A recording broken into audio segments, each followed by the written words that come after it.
Okay, so it's been a week since I have last done one of these, and the last one, I believe, was the midlife crisis. Um, yeah, before my birthday. So, yeah. Since then, there's been a lot going on, and I've thought about doing a couple videos several times, and it just kept not happening. Um, and today it's like I either gotta get on it or I'm going to run out of daylight. So it, it was just not going real favorably. Um, Big thing was the other day, Gracie stayed all night, and it's fine. She and my mom sleep in the family room on the couches when she's over, and every now and then she'll get on this kick with wanting to sleep in my room. And she's never been allowed to sleep in my room, mainly because there's me and 3 dogs and a whole lot of not having space. And also the fact that my room is so freaking hot of a night. It's like I don't want to deal with the kid and my space on top of that when it's already bad enough having to wake up when it's like 77 degrees in there. Um, and not, I mean, okay, Gidget's gonna annoy me to death if she thinks it's time for breakfast. And since I used to work a job where I would get up at 4 to get ready for work, like sometimes they were getting breakfast earlier, and then in the last job, it was getting off really late, so I would sometimes get home around 3:30 in the morning and would feed them before I went to bed, just so I wouldn't have to deal with it. So now, if we go to bed early, they're not above waking me up at 1:30, and they're not getting breakfast until 1:30. So I will tell them it's too early. It's not happening. But yeah, that's just, she will start pestering me and moaning at me and grunting and groaning and licking me and everything until I wake up enough to either feed her or say it's too early. Not right now. And so I don't want to have a kid in there trying to sleep with that too, because that's just more than I want to deal with. But I was kind of thinking at this moment where I was like, okay, boundaries. It's like, but to what extent, or just trying to really fully come to terms with the motivation on that end. Because no, I don't want to start that. I just don't. She's 8 now, and we've never had her stay in my room because there's always been dogs, and that's the biggest thing right there is just the dogs and the lack of space. Because I would like to sleep in my bed, and if there's a 8-year-old child and 2 of my 3 dogs, that kid, she sleeps all over the place, so no, that would not work out. But she kept hounding me, and then I was kind of like, okay, like, is this about boundaries, or is this about me just, is it more than that? What is this? And so I was thinking, it's like, it's definitely a boundaries thing, because, yeah, okay, my aunt and I were talking about it the other day, and she said I'm the only one she sees that makes the kid have any kind of, or that follows through with anything with the kid.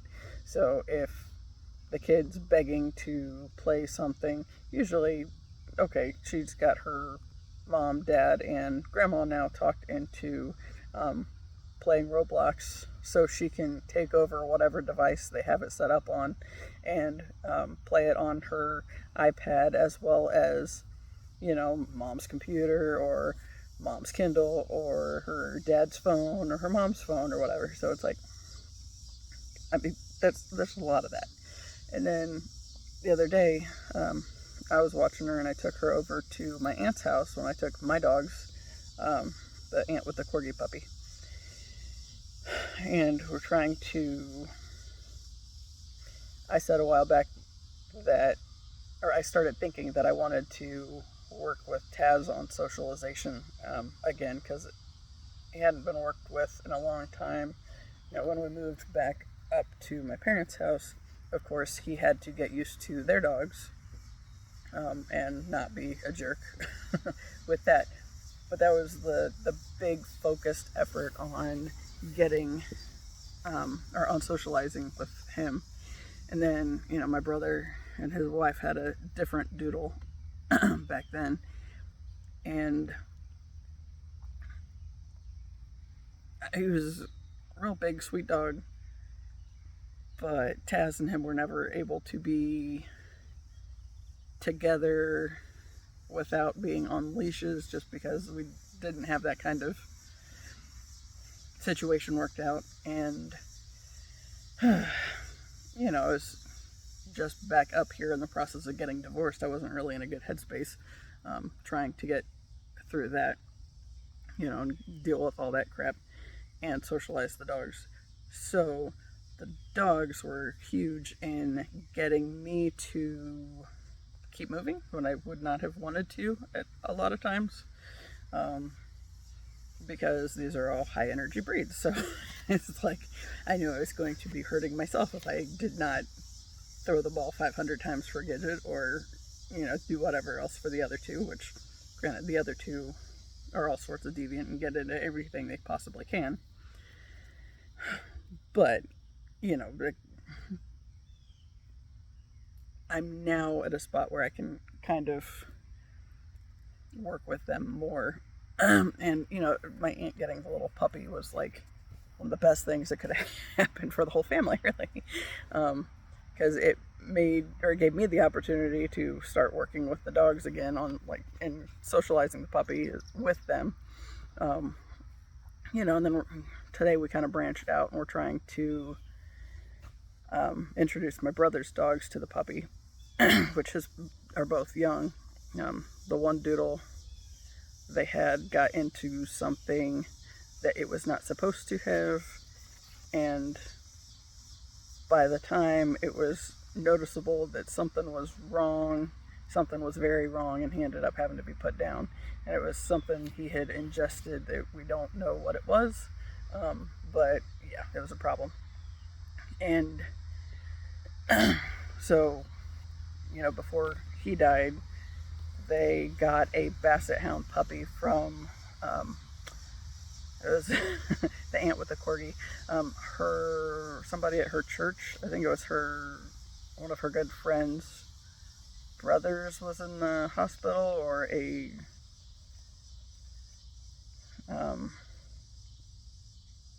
nursing type facility, and they ended up needing to find the dog a home, and my brother loves Basset Hound, so he got a Basset Hound. And then after Rusty died, they ended up getting India, and she's fabulous, but she's not been socialized very well either. The problem on that one was there was so much going on, and they ended up moving. So they went from a house that had a little bit of a fenced backyard to a neighborhood where they got to consult with the HOA about getting a 5-foot fence, and the HOA, I think, is still sitting on their request from over a year ago or whatever. It's like, at some point you got to suck it up and just get the fence, because they're not going to, it's a freaking HOA. Are they going to cave? Probably not. So anyway,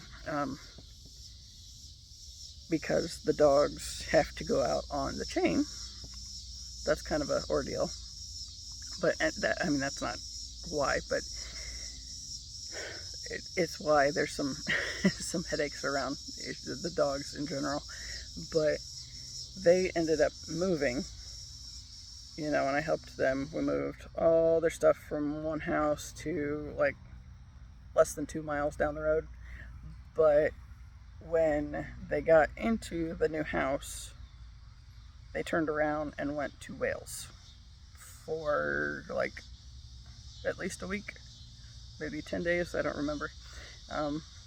So my mom and I were going over there all the time, and my sister-in-law's mom was still around, so we were checking on her and taking care of her while we were there, as well as pottying the dogs and dealing with them. And just in the confusion of that, and then some stuff that's been going on otherwise at their house, and then some stuff that's been going on over here. It's just, there's been a lot going on, and that it fell by the wayside. And it didn't occur to me until today that it had, because I went with them when I got India from the place they got her from.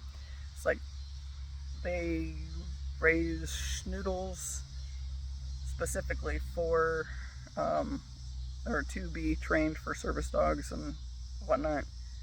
And since Gracie has autism, they thought it would be a good fit on that end. But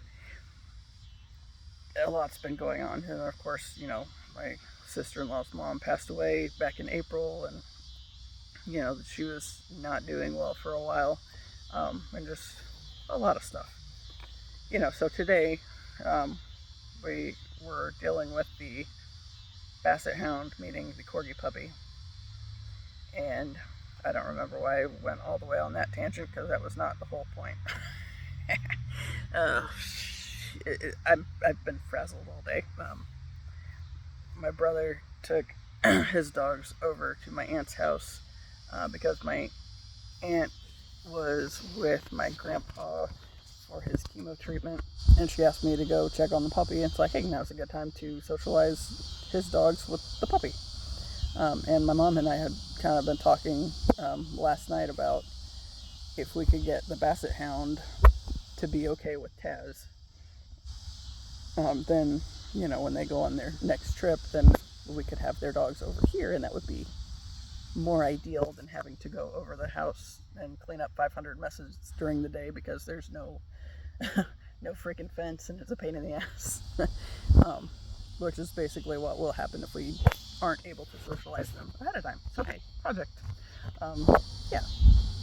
And it's helpful for me to have a project like that in mind, with the whole socialization that I wanted to do anyway, or get back into working with. And we are at 2 months and 2 days of getting and walk in every day. So that's big progress from where we were. Yeah.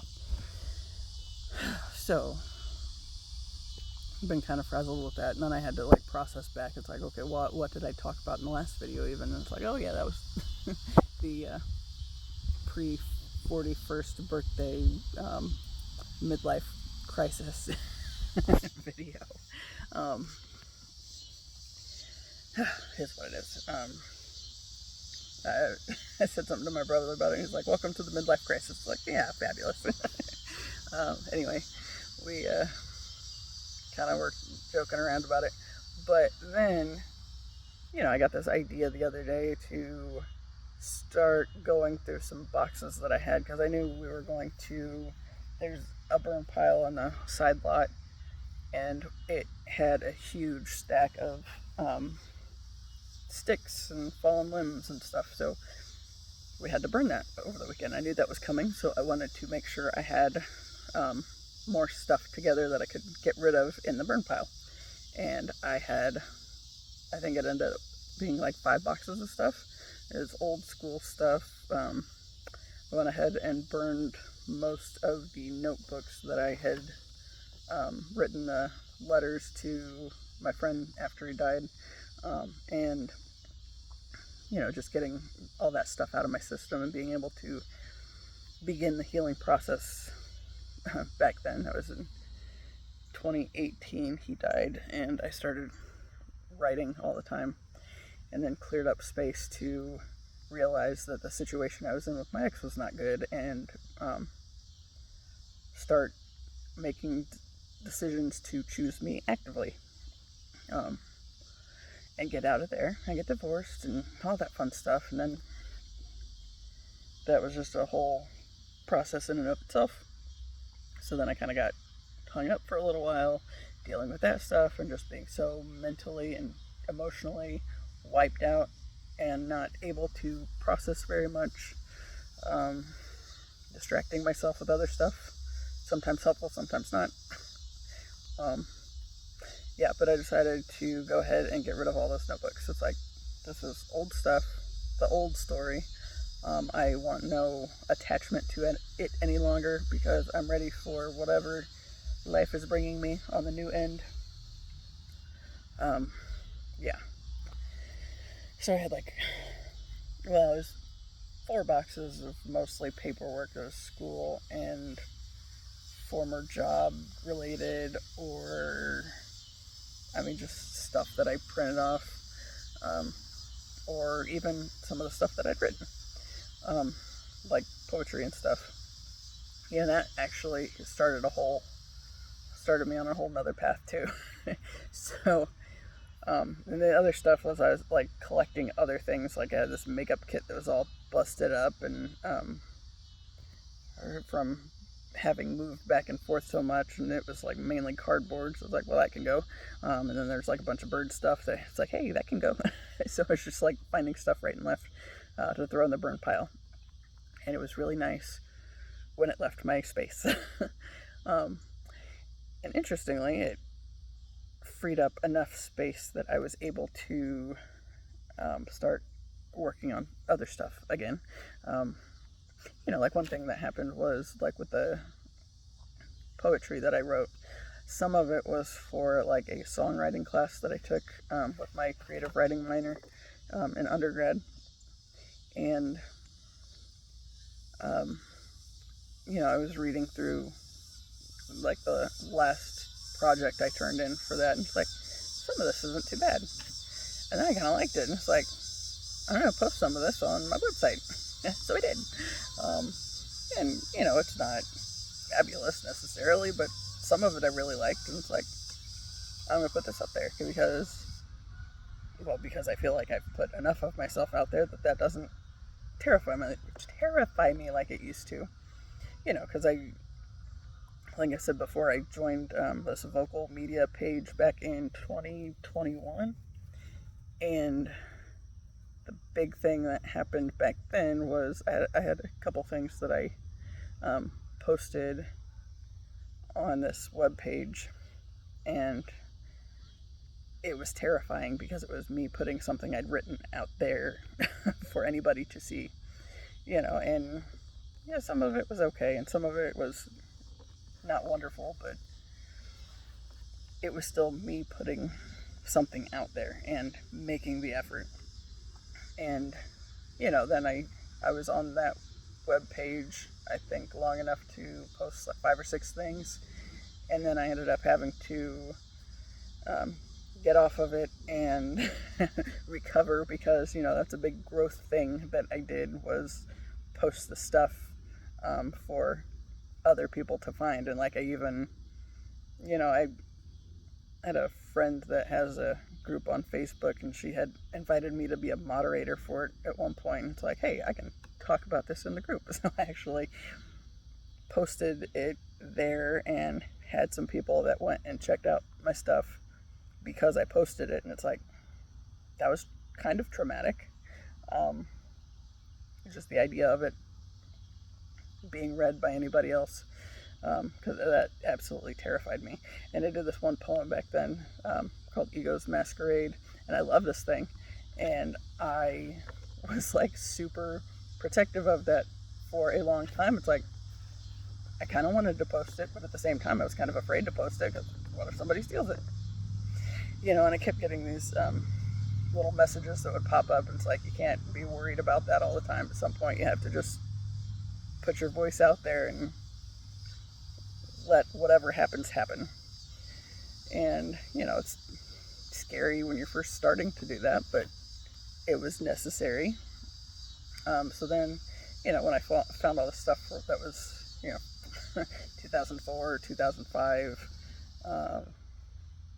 2011, just kind of randomly throughout, because it's like, I've never been really consistent about writing a lot, but I will go through like spurts where I do it, and that was kind of what it was. So I posted a bunch of things on my mysticfuchsia.com page, and including like this one other favorite that I had from back in undergrad. It was called Genuine. And I posted it, and then I turned around and posted it on Vocal Media as well. And you know, I kind of liked that one because it's kind of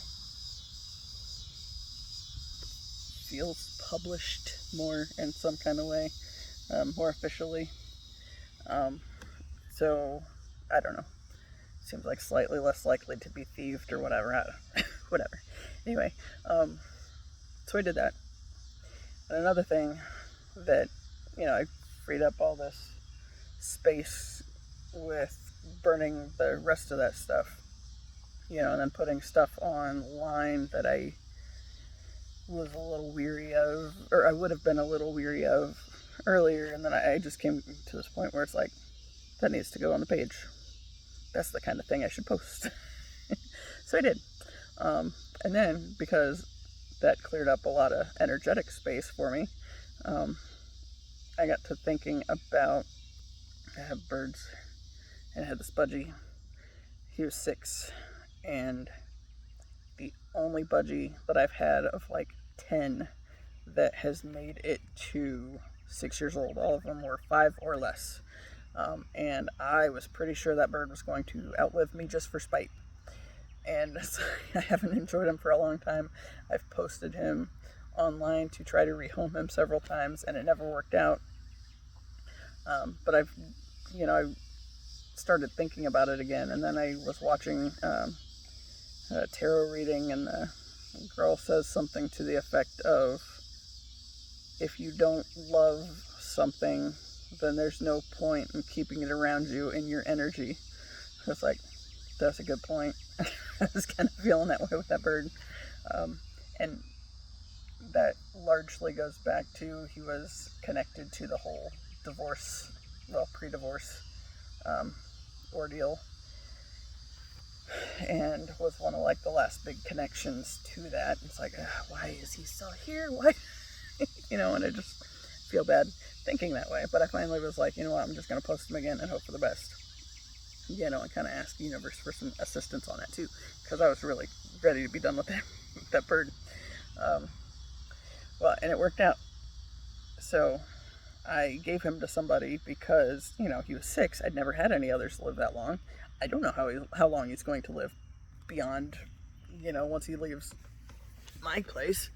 So I went ahead and posted him, and conveniently somebody, I think about an hour away from me, was interested. I had like 2 other people that had fallen through, and then the third one, she was about an hour away, so I was like, hey, I could meet you halfway.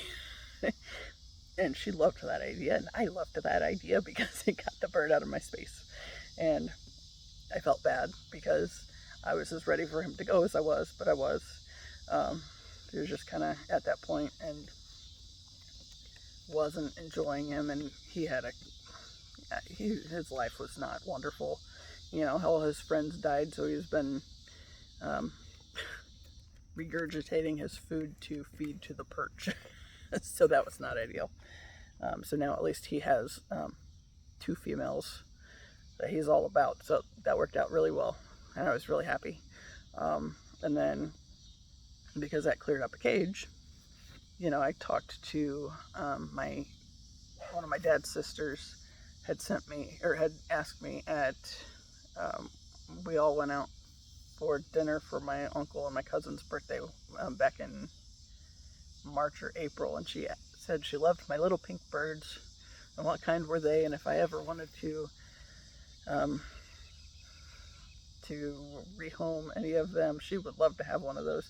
I was like, you know what, one of the babies had died a while back, and so there was one that was still living with the parents, and I was like, okay. So my wheels started turning, so I was like, hey, Bonnie, you still interested? And she said yes. And I had a cage, so I got the cage all cleaned up and got the bird ready, and took him to her, and she was thrilled to death to have him, and I was thrilled to death to have that much more space that was kind of freed up. And then today, I mean, there's a lot of confusion that has been going on, but I posted one of the cockatiels the other day too, the one that's always screeching at me, because I think she would be happier if she was in a situation where, I mean, she got worked with more, for one thing, because she kind of seems like she might want to talk or sing, and I think she could be trained to do those things, but I don't really have the energy or want to do it. And I've been kind of feeling all weird on it, like the cockatiels, I got the dad when I moved up here the second to last time, before I went back to Alabama the last time, for that last attempt with my ex. And so I did that one on my own, and I worked with him. I spent a lot of time with that bird, and got my little the pink ones, the Bork parakeets. So I have 2 of those still, but I had one, and then I got the cockatiel, and then I still had like the budgies. And the budgies, if I would have known more about them, I would have probably argued more with my ex about not wanting to get them, because they're loud and it was not particularly enjoyable for me. Like I tend to be more low-key, and like the Borks are really chill, and they do their little cheeps in the evening, and as the sun's coming up, if they have all the daylight time, that's when they're vocal, but it's not obnoxious screaming like the others do. And we're very lovey right now. If I would have known about the Borks before I knew about any of the others, I probably never would have gotten any of the others. I mean, the cockatiel I would, because it was fun for a little while. He says a few things and does some songs and stuff, but the other one bites the dust mainly. Where it became an issue, I got him a friend, and it was fine.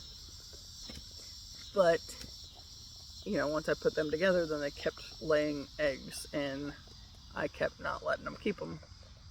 And since I was going through the divorce at that point in time, my mom talked me into letting them keep a clutch of the babies, because, well, it would be fun to see Buddha as a dad. It's like, well, he was a great dad. However, then I stupidly kept 2 of the babies. The 2 that I rehomed did not make it. One, I don't know if it was like got too cold or something, or what the deal was, but he ended up dying young. And then the other one, I sold it to someone who lived with her brother and happened to have the bird out one day. When her brother came in the door, the bird flew out, and then she never worried about trying to get it back. I mean, but she was actually doing a lot of work with the bird, and teaching it a lot of cool things, and then was just gone. And I told her she could post it on like the Facebook group, and that some people have had luck finding them back that way, and I don't think she ever did. So it was just like, well, that sucks. So I kept the other 2, mainly because the youngest one hatched on 2/22/22. So it's like, well, that kind of feels like, that's my numbers. I love numbers like that. Gidget was born on 2/22. Yeah. But the babies have not made it especially fun. And then,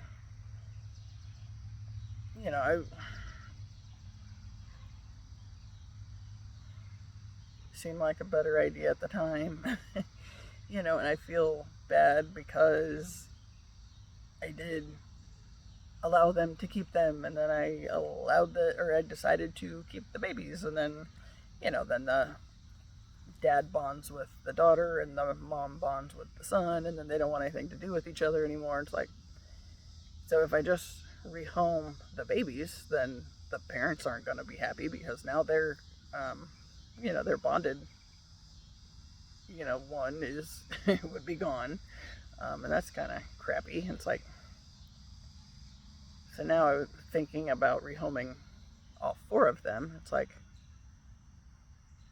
what if that cage was out of there? Because it's a double flight cage, so it takes up an entire wall.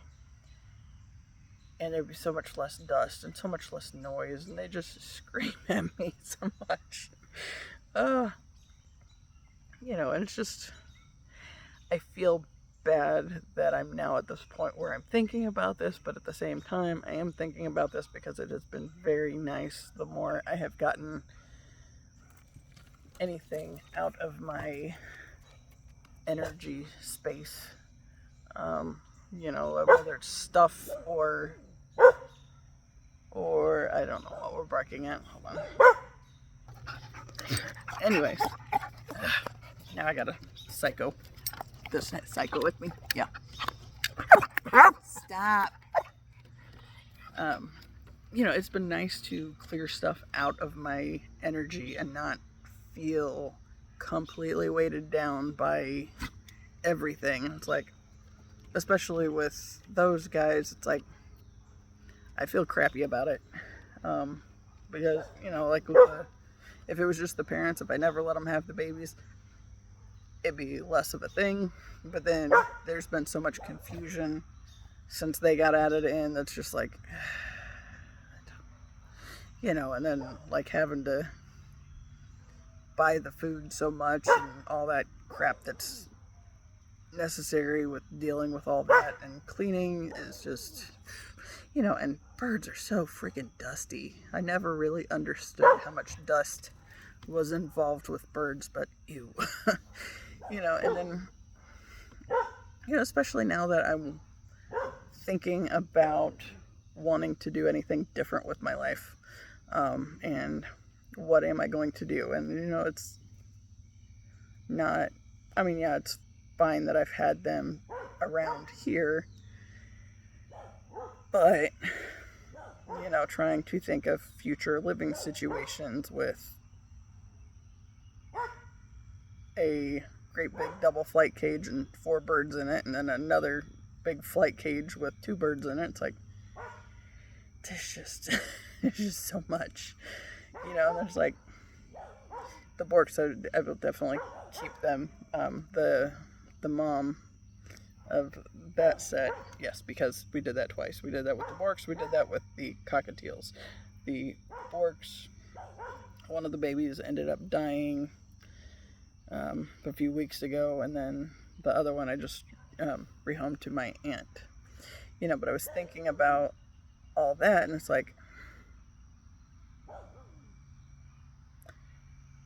I feel bad thinking about it, but at the same time, I kind of like the idea of having that much less to worry about. Because I also have this 9-year-old bearded dragon that the whole reason the bearded dragon thing got as chaotic as it did was I wanted a bearded dragon. My ex wanted to breed bearded dragons, and of course what I wanted did not matter, so we had to breed them, and then it ended up falling on me to take care of them, and that was a whole process I didn't want to do, and and then it just it wasn't fun, because then I had to find them homes and everything. It's like, nope. And it was basically, he was trying to keep me as a zookeeper, keep me as busy as possible, so I wouldn't be able to have the time and ability to think about how miserable I was and try to leave. And that didn't work out for him, because then I just really got tired of being a zookeeper, because that's never what I wanted to be. I love my animals, and I do what I can to take care of them to the best of my ability, but the birds, and the reptiles. You know, I've been at the point for a long time of, as they die off, I'm not replacing those. No birds, no reptiles going forward. They're just, when they're done, they're done. Dogs I'll always have, because dogs I've always had. You know, the first dog we had was one that found us when I was a year old, because he was meant to be in my life. He was my little protector. And then I've been super attached to them ever since. But yeah, it's been like every little bit that I'm able to release, I find makes a huge amount of difference, just like with how I feel energetically, and having space to do other stuff, and being able to, you know, think and do creative projects again. Do as many of them as I would like to, and now my dogs are help. Ziva and Taz are wrestling. And I think he caught her at a funny angle. That or she's just screeching. That little turd. We went to the little ice cream shop in town today after our walk. And I got my cherry slush float. And I got 3 pup cups because I had 3 dogs. Taz! And I had them sitting in my lap so I could go to the parking space. Put my float in the cup holder, have the pup cups in my lap, and go. It's like 15 feet to the parking space. And she was trying to get in my lap.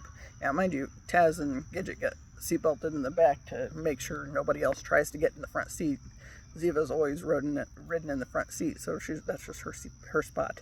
And she does not like it when, like, my aunt goes with us and then she has to be seatbelted in the back either. But it keeps them from climbing in my armpit. Yeah. So since I was at a little ice cream shop, she will try to go out the window if I'm not paying attention. So I wrap the seatbelt around the headrest, and then she was so busy trying to get to the ice cream, and then she realized Mom's ice cream's right there, and she stuck her tongue in my ice cream. It's like, you shit. So yeah, there was that. All because I took too long getting her, or going that 15 feet to the parking space. Yeah. Anyway, it's getting dark. So I should probably call this before you really can't see me. I'm trying to think. I've really just appreciated the fact that I have been able to clear so much out of my space, and it feels like I have less baggage that I'm carrying. And I was like, I hate thinking of the birds that way. You know, like Buddha, I've had him for, so I got him in 2018, so for 6 years now. It's like, it sucks. But at the same time, he's not going to be happy if I get rid of the daughter. And the mom's not going to be happy if I get rid of the son. It's like, I guess I can part with all of them. Or at least as, you know, bonded pairs. I don't know. I hate thinking of it, just any of it. You know, like the bearded dragon. She's 9. She's not sure if she wants to live or die at this point. It's like, I just commit either way. Because she started acting like she was going to rally around, you know, when I got a light bulb change and all that stuff. But it's like, I don't think she eats most of the time that there's food in there. It's like, I know I've bought lots of crickets, and there's lots of dead crickets in the cage that I need to clean again, but you know, I'm just tired. You know, and those are things that do connect back to my ex in some kind of way. So it's like, energetically, it feels like I kind of need to release it in order to be further separated from this big thing that was, I mean, something that was necessary for me, but at the same time, just because you make the mistake doesn't mean you have to be forever bound to it, right? you know, and that's, I guess, the thought process on all of it is just, yeah, it seemed like a good idea at the time. And, you know, the cockatiels were a good idea at the time because that did give me something to do during the divorce process. I was very distracted with that, you know, as well as playing ball 500 times with Gidget and being outside with them a lot. So, anyway, yeah, I'm going to call it and go see him if this is even worth the while to post, or if it's just me rambling about things, which is mostly that's what I do. It's a freaking vlog. What else am I gonna do? Yeah. As always, I appreciate you, and until the next time, see you later.